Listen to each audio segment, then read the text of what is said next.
Hi అండి. ఈరోజు మనం చికెన్ దమ్ బిర్యానీ ఇంట్లోనే ఈజీగా ఎలా చేసుకోవచ్చో చూపిస్తాను మీకు. దీనికి కావాల్సిన మసాలా సామాన్లు అన్నీ కొంచెం ఎక్కువ కాబట్టి నేను కింద మొత్తం లిస్ట్ డిస్క్రిప్షన్లో పెడతా.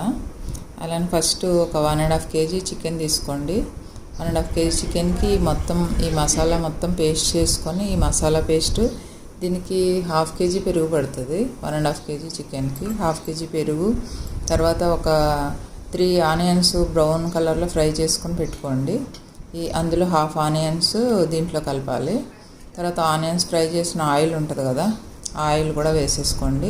తర్వాత 4 స్పూన్ల కారం, ఒక 2 స్పూన్ల ధనియాల పొడి, తర్వాత ఒక 3 స్పూన్లు ఉప్పు చూసుకోండి, ఉప్పు సరిపడా వేసుకోండి మీకు టేస్ట్ చూసుకొని.